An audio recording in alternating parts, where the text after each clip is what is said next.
Cool. Yeah, I'm Pendram Valiani. I play guitar and write and produce for Frontier, Scottish, whatever the hell you want to call it, core, heavy, insane, loud, angry band. We're coming over to Australia in just over a couple of weeks' time. We're stoked to be traveling down the east coast to the west, finishing up in Adelaide, and yeah, we're listening to heavy radio. Beautiful, mate. Thanks for joining us this evening. Thank you very much for having me. I'm Mate, looking forward to having a with you. hell yeah. So, as you mentioned, mate, Frontier come to Australia next month for your first ever tour of this country. So, you start in Brisbane on October 13th before going through Newcastle, Sydney, Canberra, Melbourne, and finish in Adelaide, as you say, on October 19th. So, what are you expecting from Australian fans and venues? Just madness, just nothing but madness. It's going to be great. We're looking forward to it. Looking forward to seeing what a different crowd is like for us compared to our European colleagues and our UK fans. It's going to be great. Really genuinely excited for some chaos, some fun, some friendliness, some community, and just a hell of a good time. Really, it's going to be awesome.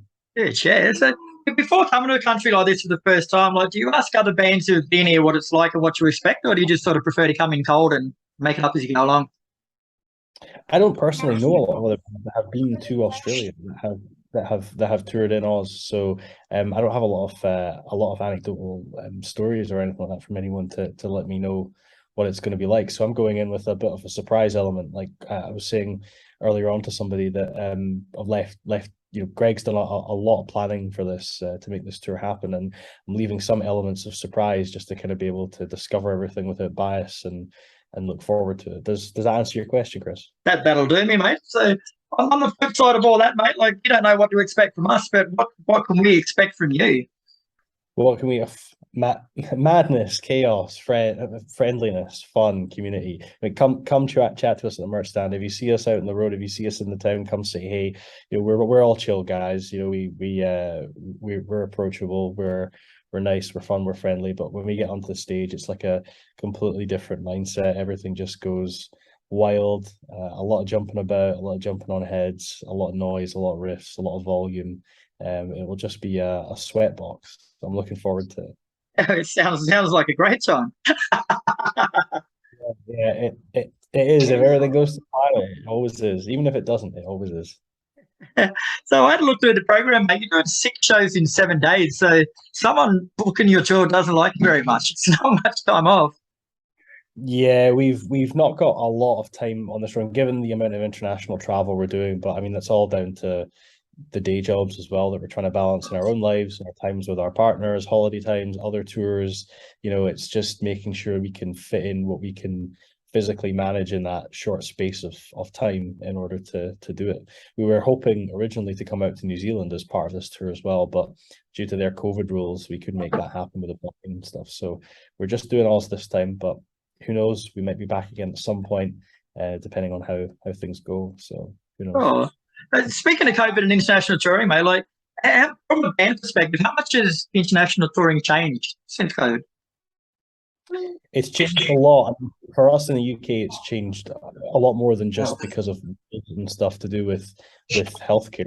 We've had a lot of changes. We've had a lot of changes with the way that our gear gets processed, transporting it from the UK into Europe because of Brexit. So it's been more difficult. There's been a lot more administration. There's been a lot more of learning required in order to facilitate those tours internationally. So in a nutshell, there's a lot more barriers. There's a lot more expense and there's a lot more barriers. It's definitely harder now than it was a few years ago.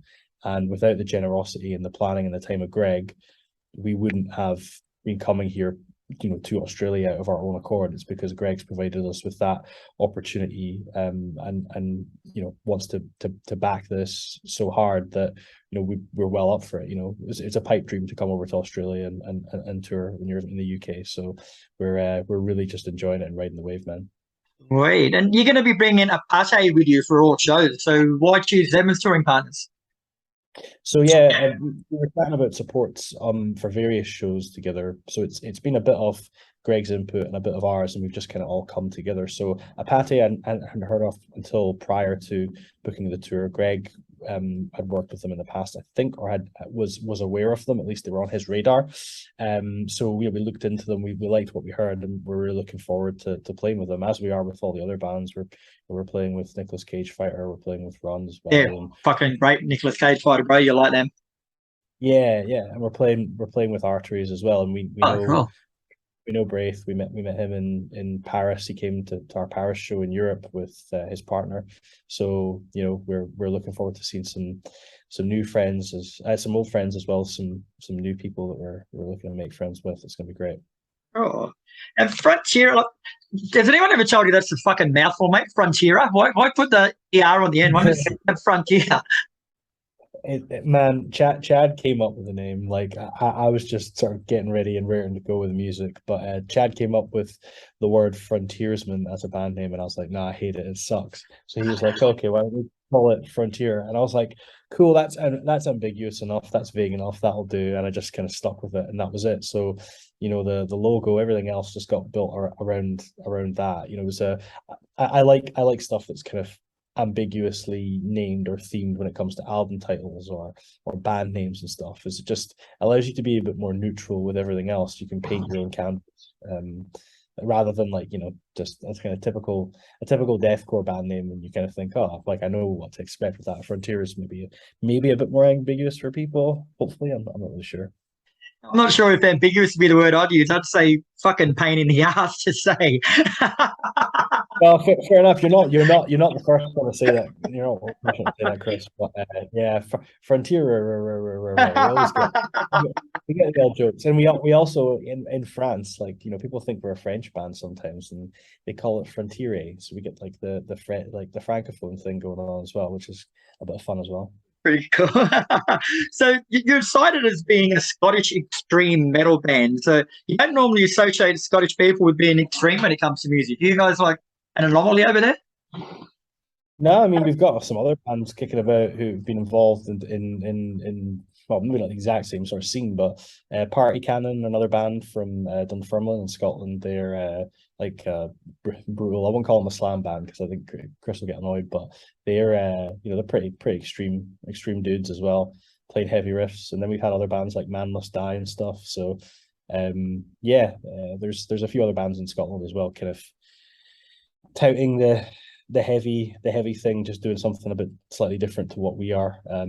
I think we can't neglect the American in the band either. Like Chad's over in the States while the rest of us were over here, and our bassist Callum for a time period was living in Portugal and in Spain as well. So we're kind of spread out all over the place. At one point.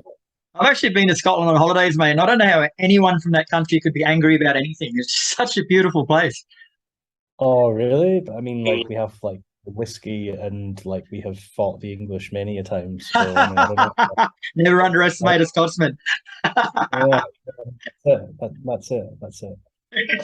So you're predominantly cited as a mathcore band, mate. So for those out there like me that failed maths, what does that actually mean? What is mathcore?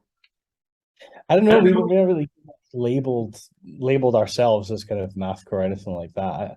I think it's just the sort of odd rhythm, odd time sig sort of world for a lot of people, or at least that's what they associate it with. And if you don't have a clue what it is, then I guess you're just you do associate it with maths or brain power or taking work in order to actually dissolve or digest. So yeah, I'm still not really sure what it means to this date, but I just know bands that have been labeled by it, and some of those bands are friends of ours and work within the community or perform within the community. So I don't really have a direct answer.